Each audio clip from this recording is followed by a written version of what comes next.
E aí galera, tudo em ordem? Bem-vindos a mais uma aula de Sociologia e hoje a gente vai falar um pouquinho sobre grandes autores da Sociologia brasileira, né? Começando por Gilberto Freire e depois vamos falar um pouquinho de Sérgio Buarque de Holanda, né? Para a gente dar início, na verdade, à interpretação de um estudo sobre a formação da sociedade brasileira, né? Suas principais características e, basicamente, são tentativas, né, de compreender por que a sociedade brasileira se estrutura sobre determinados fundamentos, né, e sobre alguns preceitos que, segundo esses autores, são, na verdade, heranças no nosso processo de colonização. Tudo bem?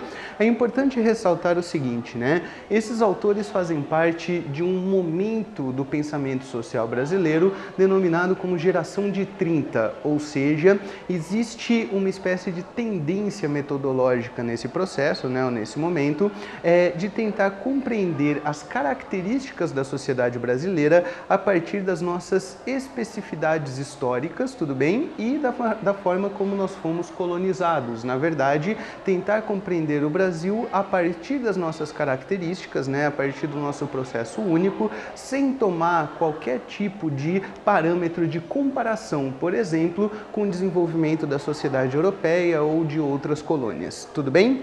Nesse sentido, nós temos a inauguração, na verdade, do processo, né, de pensar o Brasil, né, ou a estrutura social brasileira a partir da teoria de Gilberto Freire, né, ou a partir da teoria metodológica de Gilberto Freire, que representa interpretar, na verdade, as características da sociedade brasileira a partir da existência de uma dicotomia extremamente importante desde o momento da nossa fundação, né, que é, inclusive, o nome da sua grande obra, um livro chamado Casagrande e Senzala. Segundo Gilberto Freire, o Brasil foi fundado, né, dentro dessa dicotomia, né, ou dentro dessa oposição, representada pela Casagrande de um lado, pela Senzala de outro, tudo bem? E isso trouxe as principais características da sociedade brasileira.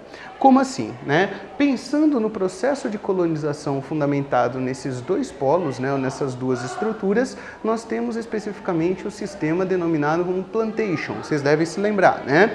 Plantation, na verdade, é um sistema econômico com 4 características fundamentais, que seriam, né, monocultura, escravidão, latifúndio e produção voltada para exportação. Tudo bem?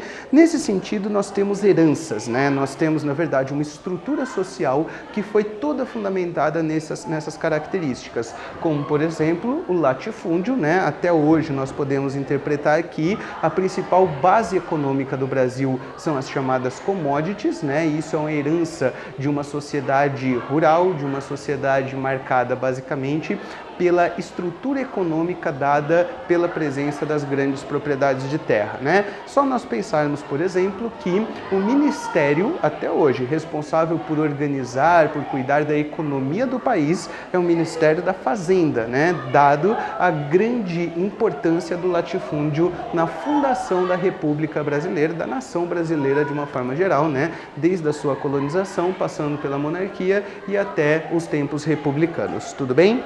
Além do latifúndio, né, da importância do dono de terras, das relações estabelecidas, né, entre os escravos e os proprietários de terra, assim como com os nativos, nós temos de uma forma extremamente importante também a presença da escravidão, tanto no aspecto econômico quanto no aspecto social. Segundo Gilberto Freire, nós temos, obviamente, a interpretação de que uma grande parcela dos preconceitos, da marginalização e da discriminação existentes na nossa sociedade até hoje, elas ainda são, na verdade, resquícios, né, de uma mão de obra pautada na escravidão, como foi introduzida no Brasil, onde nós tivemos mais de 300 anos de escravidão no país e fomos o último país do mundo a abolir essa forma de trabalho também. Tudo bem? Além do latifúndio e da escravidão, nós temos como algumas características extremamente importantes desse processo a adoção do catolicismo enquanto uma característica fundamental da nossa sociedade, uma vez que, na verdade, fomos colonizados sob esses preceitos, né, cristãos. É só lembrar o papel dos jesuítas no processo de formação da sociedade brasileira, no sistema educacional no Brasil, efetivamente. Tudo bem? Temos também, podemos citar, né, como herança desse processo como um todo, o patriarcado, né, a figura do chefe de família, as relações estabelecidas com os donos das terras, né, os grandes senhores de engenho, que na verdade, segundo Gilberto Freire, vão trazer uma forma de colonização que permitiria, segundo ele, no Brasil, a construção daquilo que a gente chama de democracia racial, tudo bem? Por que pensarmos nessa democracia racial é tão importante? Segundo Gilberto Freire, esse tipo de colonização, né, pautada exatamente na Casa Grande Senzala, permitiu um contato muito próximo entre os brancos europeus que vieram para colonizar, né, os cativos negros africanos na forma de escravos e os indígenas na forma do nativo, né, que representavam os nativos da terra. Esse contato extremamente próximo, até por algumas peculiaridades do nosso processo de colonização, né, a pequena quantidade de mulheres portuguesas que vinham para o Brasil nesse primeiro momento, gerou um processo único no Brasil de miscigenação. Ou seja, nós temos, na verdade, a construção de uma tríade, né? O branco, o negro e o índio, que fomentam as bases, tanto da cultura quanto as bases étnicas da sociedade brasileira. Por conta disso, segundo Gilberto Freire, nós não podemos pensar, né, na possibilidade ou numa postura que representa a degradação racial do brasileiro.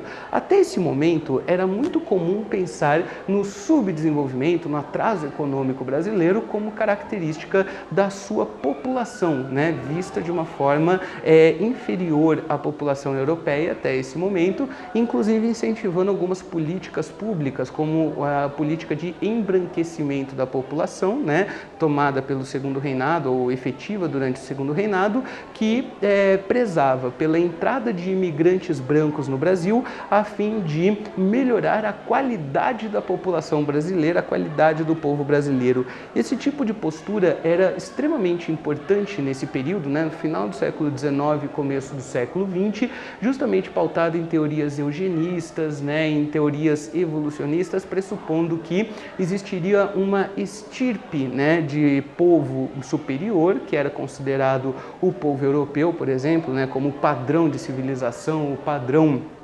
daquilo que todos os países deveriam alcançar, e o Gilberto Freire diz que não, né? No Brasil, na verdade, nós não temos uma degradação racial, o que nós temos são, na verdade, desigualdades econômicas, né? Nós temos preconceito, nós temos discriminação, e o Brasil, justamente por ser essencialmente mestiço, né? A população brasileira, por ser essencialmente mestiça, vocês devem se lembrar, né? Mamelucos, cafusos, caboclos, né? Todas essas variações da população brasileira, na verdade, representariam, então, a negação de qualquer forma de inferioridade biológica, de inferioridade física do brasileiro com relação às demais populações, perfeito? Por isso, nós não podemos falar no Brasil de forma alguma da existência de uma espécie de pureza racial, né? Ou de teorias que, na verdade, defendessem essa pureza racial, né? Segundo Gilberto Freire, então, essa ideia de uma pureza racial é fruto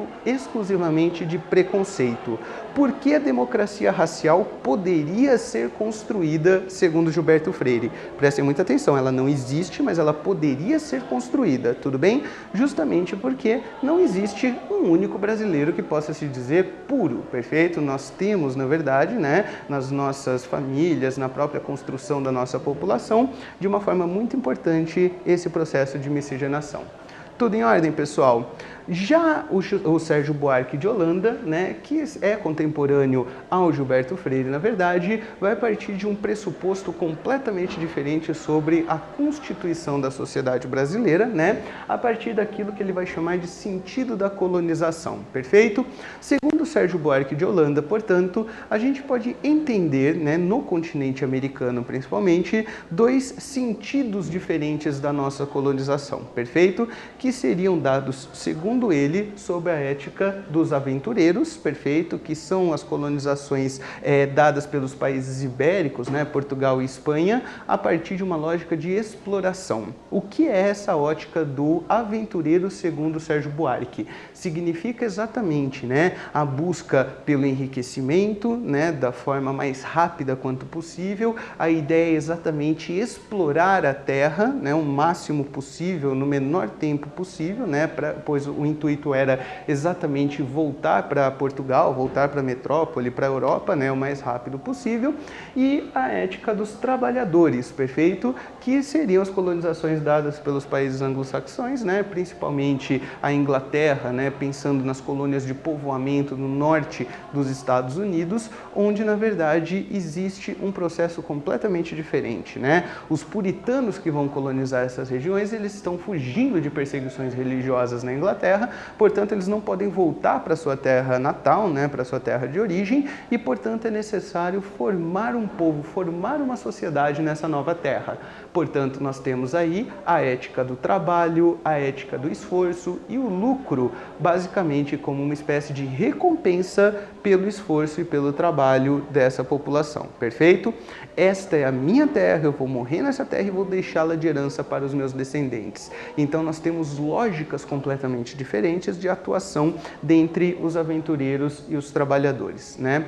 Percebam que existe aqui uma grande influência da teoria weberiana, né, sobre a ética protestante e o espírito do capitalismo, no sentido de que, segundo Weber, estes países, né, predominantemente protestantes, trazem a ética do asceticismo, né, ou seja, de uma vida focada no trabalho, no esforço, o enriquecimento como uma espécie de demonstração ou recompensa por essa ética ascética, né, por essa vida ascética, e, na verdade, isso representaria a salvação dentro dessa doutrina religiosa, tudo bem? Já os trabalhadores, né, os aventureiros, perdão, eles, na verdade, agem de acordo com a ética cristã, né, que, segundo Sérgio Buarque e o Weber, né, não são exatamente focadas no desenvolvimento econômico. Tudo bem?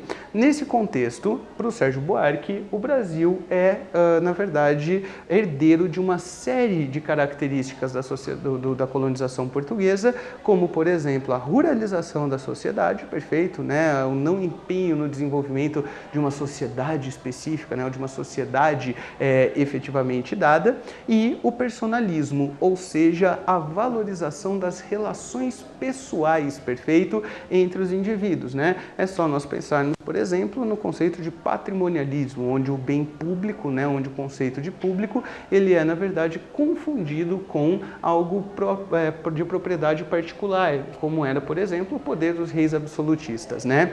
Essa necessidade, né, das relações pessoais, ou seja, né, você sabe com quem você está falando, você sabe de quem eu sou filho, né? Eu sou da família X ou Y, segundo Sérgio Buarque, são características daquilo que ele vai chamar de homem cordial, ou seja, as nossas relações, justamente por conta dessa herança, né, de uma colonização dada pela ética dos aventureiros, segundo Sérgio Buarque, seria basicamente a nossa capacidade, né, e a nossa preposição de tratarmos as relações pessoais a partir da afetividade e entendermos as relações pessoais como extremamente importantes para a condução do espaço público e das políticas públicas, né? É só nós pensarmos, por exemplo, né, na maneira como o coronelismo ele acaba se fragmentando, né, ou se consolidando em algumas regiões do Brasil. O coronelismo é a maior exemplificação, basicamente, desse homem cordial, né? Essa afetividade representa que, de acordo com as relações pessoais, eu posso ter vantagens, mas ao mesmo tempo, né, em que existem desavenças, né, existem brigas pessoais, etc., isso também é característico de determinadas dificuldades que eu vou ter, né, dependendo das pessoas poderosas que não gostam de mim ou que eu tenho relações pouco afetuosas, tudo bem?